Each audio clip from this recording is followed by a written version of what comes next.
Next, we are going to dive into another key aspect of equality, and it's financial empowerment, which is the absolute prerequisite to personal independence and social justice.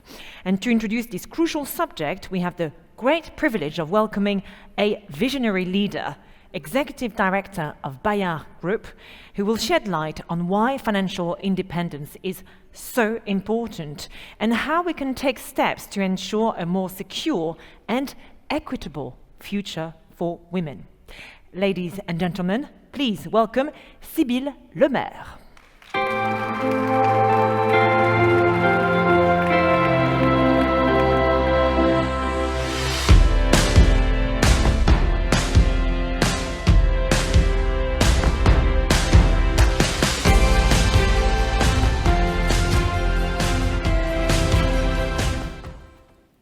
Hello, everybody. What a pleasure, what an honor, a privilege to be with you today. I would like to thank the Women's Forum, Laïla Grison and Nanette Lafont-Dufour, who gave me the opportunity to be in front of you this afternoon. And I would like to thank all of you to be here this afternoon. Thank you for taking the time. Time is a precious commodity for women. But there is a secret tax on it, a secret tax that many of us bear. Women have less objective time than men, more things to do, but less time to get them done. We have to take back that time and invest in ourselves. We should also invest in time, in discussing money, and that's why I'm here for the next 10 minutes. I will share with you 3 convictions. First, financial education must be made a national priority in every country without delay. Second, feminists must reinvent the family to make it better, fairer place in terms of economic equality. Third, our financial choices must reflect the social changes that come with the upcoming demographic transition. First, financial education must be made a national priority in every country without delay.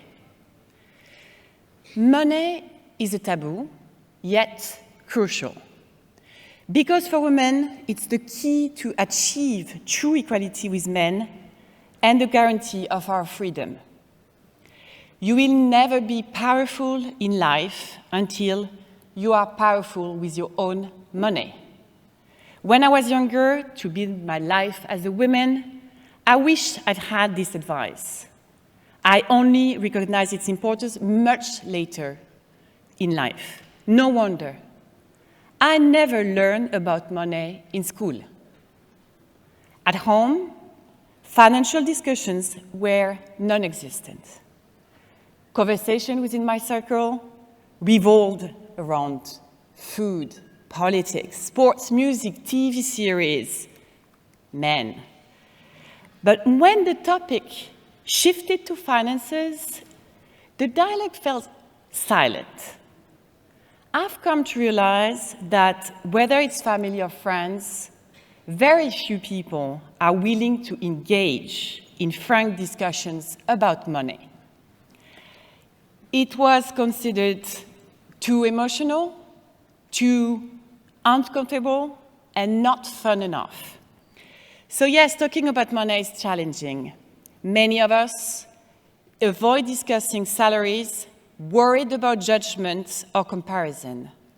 Many of us don't know how to negotiate a raise, but don't dare admit it. Only half of women openly discuss financial matters with their partners. I've chosen to turn that equation on its head. I'm going to make myself comfortable having money open talks in a culture where the custom is to stay silent on the subject. Money is our business. It's time to get serious about it.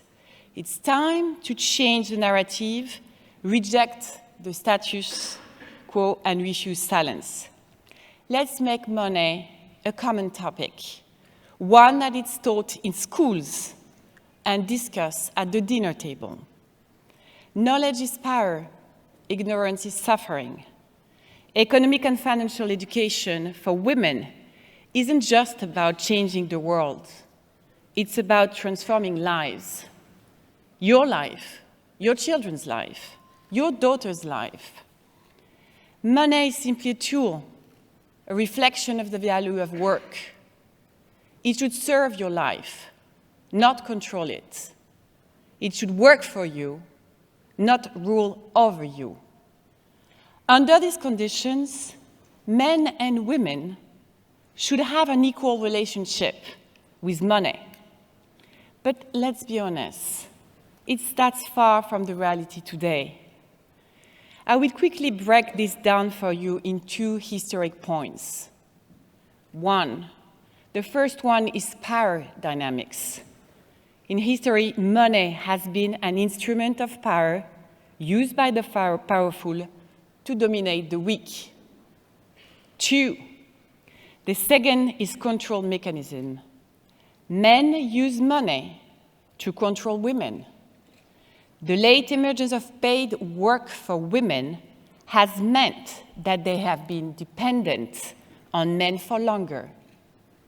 Now, the time has come for women to rebalance their relationship with money as a means of ensuring their independence. We all need to understand that financial education is an urgent necessity that needs to be elevated to the level of national strategy in all countries.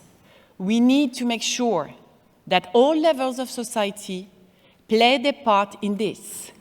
Schools, financial institutions, businesses, and public authorities must all be mobilized. The stakes are political in the truest sense of the word.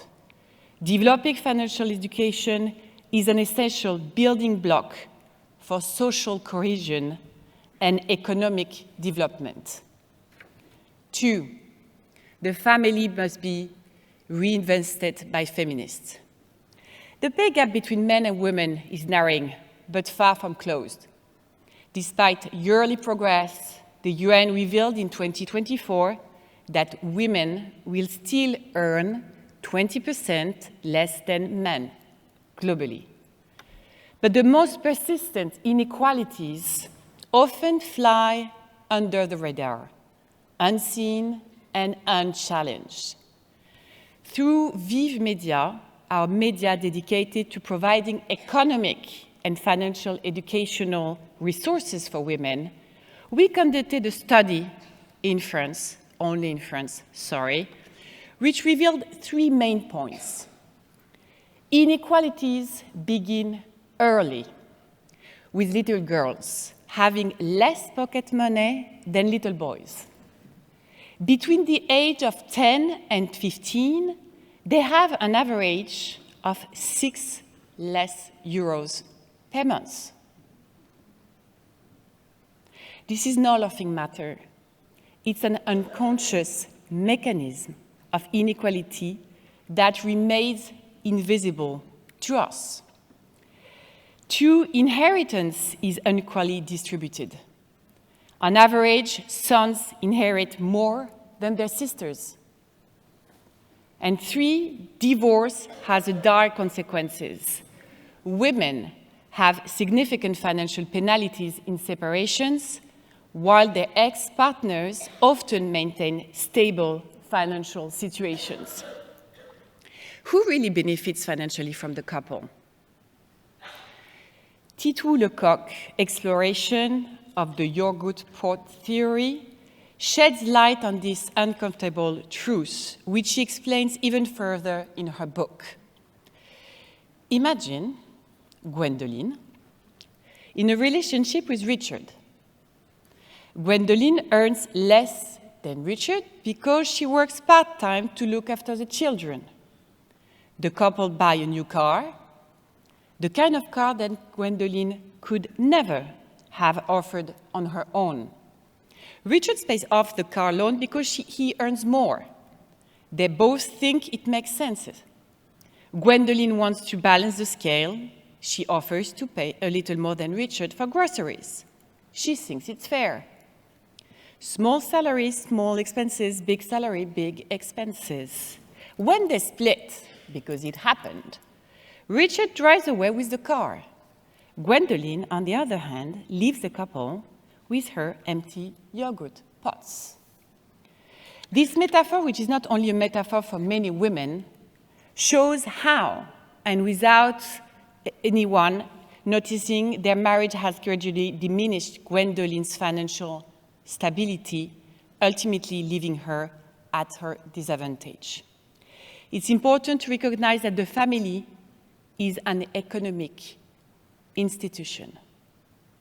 Family is an economic institution with disparities in capital that often go unnoticed compared to salary differences.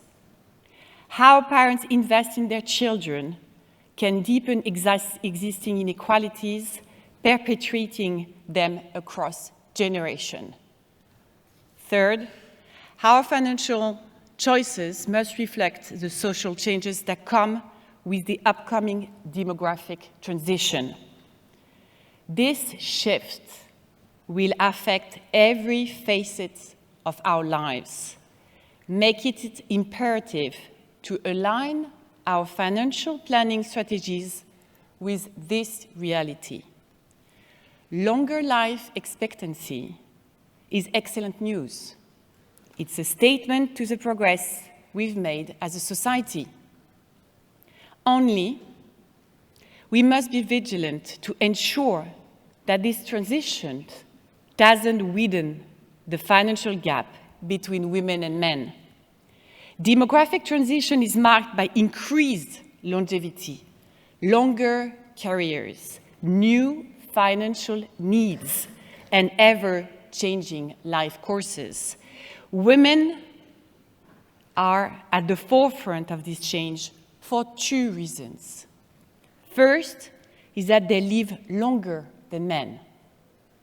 Two, the second is that this longevity, combined with their historical uneven careers and lower earnings, places them at significant risk of becoming old poor. This is not insurable risk, and yet it's a considerable one. In conclusion, it is in all our interests to ensure that women are economically empowered. It's a question of personal achievement, independence, and economic growth. Education and time are the keys to financial independence. Take time to educate yourself. Know your rights. Take control of your finances. Make informed choices. And take action. One piece of advice: you need 4 numbers in your phone.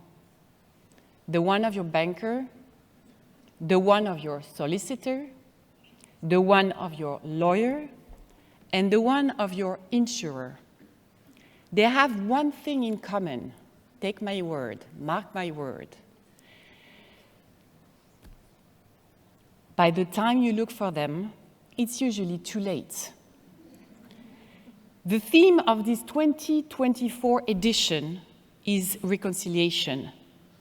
Men must also be involved in these discussions because conciliation is vital for a balanced dialogue at the political and economical levels.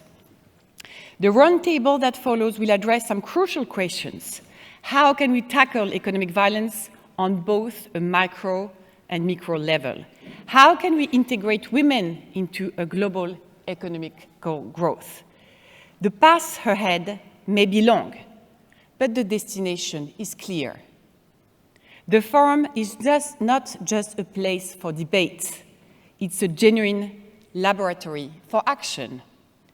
All of you here are living proof that when women gain control over financial resources, and have the power to decide how to use them, everything can change. When women rise, societies thrive. Thank you all.